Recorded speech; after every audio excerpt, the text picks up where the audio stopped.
If you want to upgrade your transcribing, watch this video to the end. I promise I have 9 tips on what to do or what to avoid that will save you a lot of time. I have over 200 solo transcriptions, who's counting, right? And I've made plenty of mistakes and struggled my way through. I would be happy with these tips I'm giving you now up front. So here we go. The first one, a very important one before you start transcribing. Always try to sound match the instrument you're trying to transcribe, whenever possible, of course.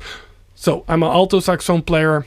If I transcribe alto saxophones, it's easy, I just take out my alto saxophone.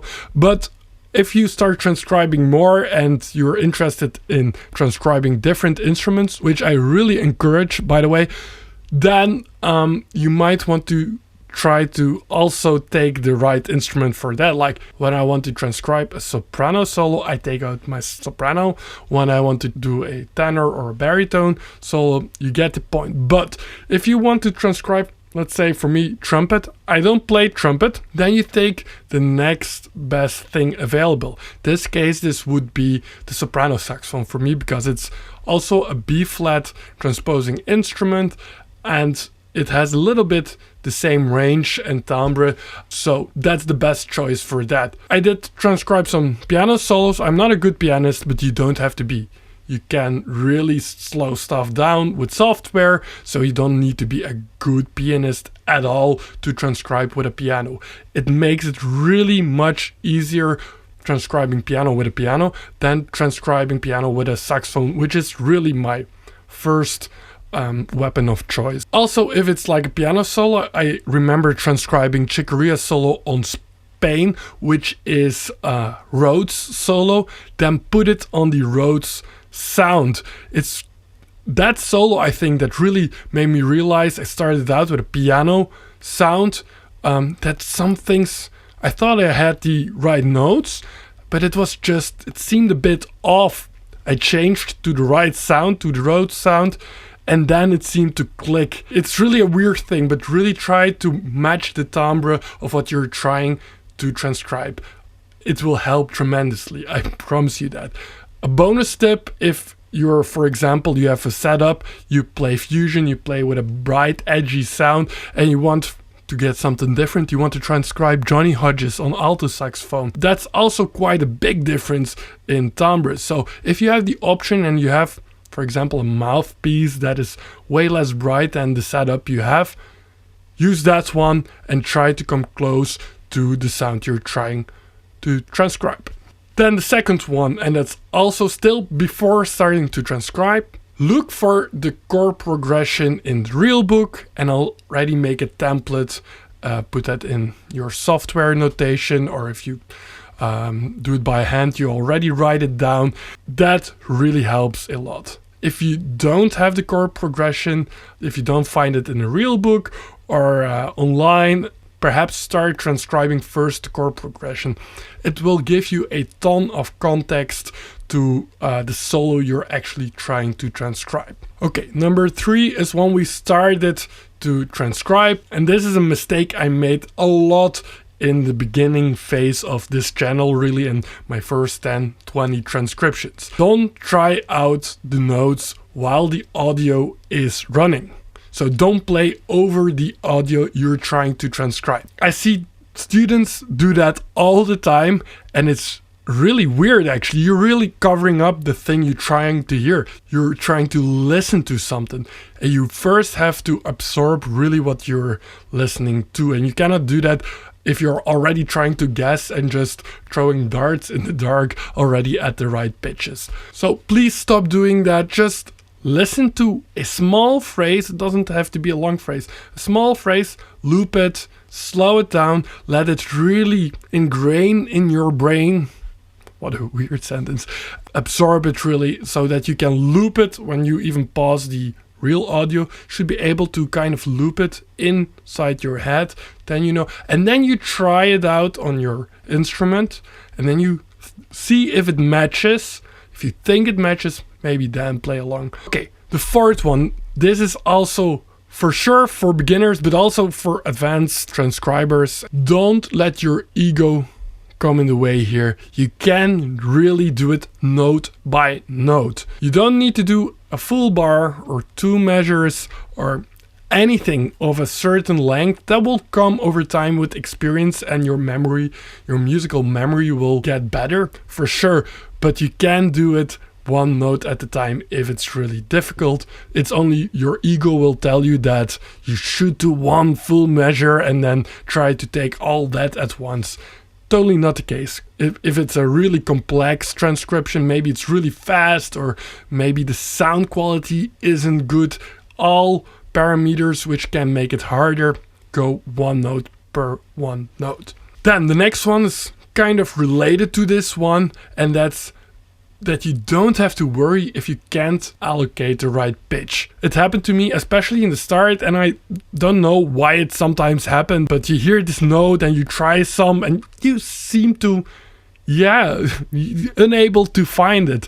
And sometimes it's, by the way, if you're already transcribing for some time, then if you're transcribing already for like half an hour, your ear gets tired. Just a little break for your ear can do wonders. Still, if you cannot find that pitch, or you just move on, or you go back to see the context and try to get it in the context of what just came before. If it still doesn't make sense, you can't find it, then if you have the chord progression, ask yourself just this A-B question.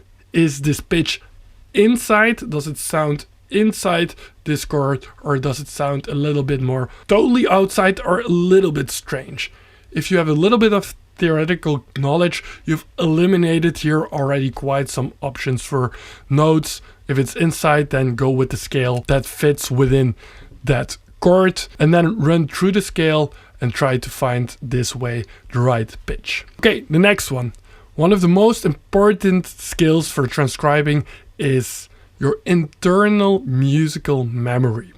So what I've just told you already before, you have these kind of loop systems, a software, perhaps I use transcribe, exclamation mark, that's how the brand is called. It's a software online. I still run an old version, but it does everything very well. It loops sections, it slows down the audio very properly, by the way, way better than YouTube. There it gets a little bit cracky and stuff, not on transcribe. If you can't loop that little phrase you're trying to transcribe, or 1 note even, if you cannot envision it, then you cannot transcribe it. So really loop it in very small sections or per note and work on that internal memory. Obviously, this is not something you have to really do outside of transcribing. This really will be a product of you transcribing more and more and more.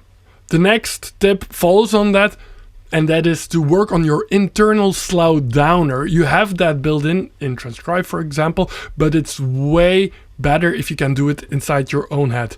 In the beginning, I used the slowdowner a lot, and now since a certain, I don't know, amount of solo transcriptions, you get better at it, and you just see that your own system gets better at just listening to something and then start to slow it down inside your head. If this starts happening, this is a very good sign of you grabbing the music, being able to comprehend it and break it down into a slower version so that you can really listen also better. If your own brain can do this, you will be also faster to transcribe it, and it's a sign of progress that your brain really gets what's there. Okay, and now we've come to the 8th one, if I'm counting correctly. This is a very important one. This is easy to mess up. I've done that.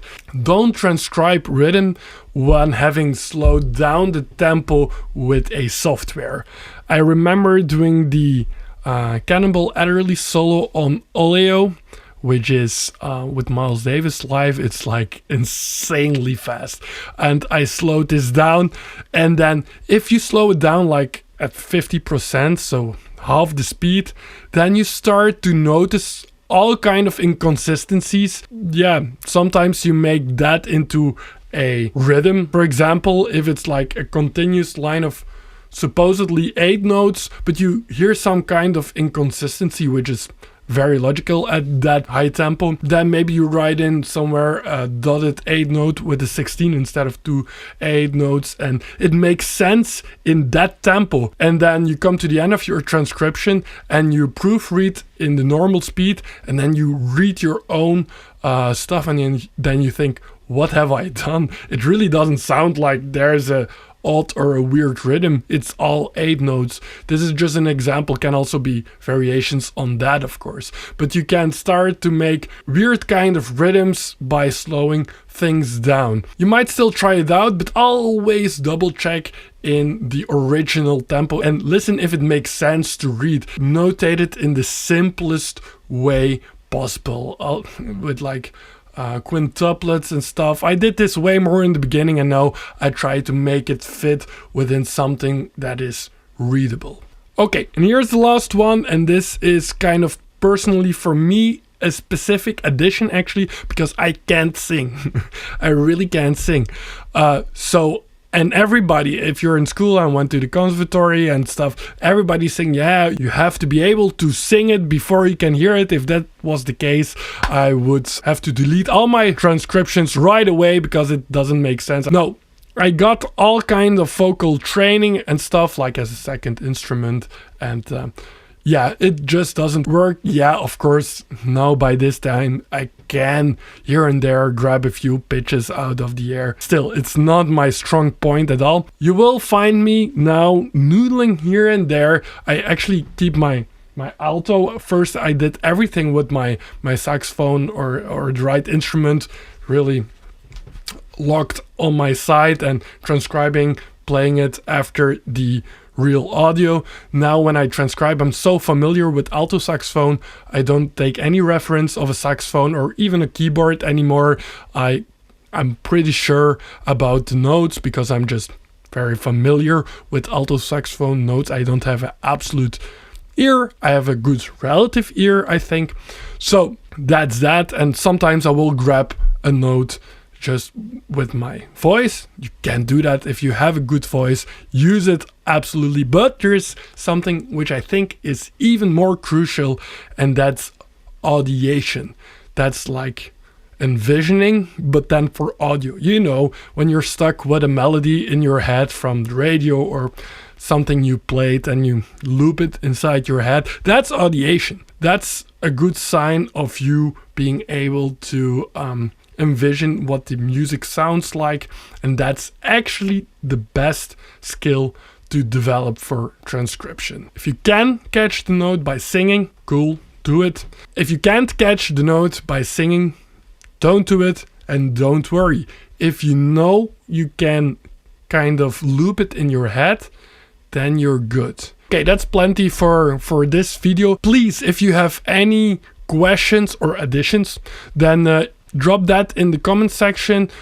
If you have more questions about transcribing, can be also transcribing chords or just solo transcription, specific questions, please be my guest. Put them in the comments below, and I want to make way more videos on how to transcribe for you, so you can learn from all our experience. We did a lot of transcriptions and we've learned a lot, so we might be able to help. If you want to learn from the stuff we transcribe, we've started doing or Patreon about that. We are doing a line a week with analysis and how you can apply that in your own solos. It's been fun. More people are coming in, which is also fun.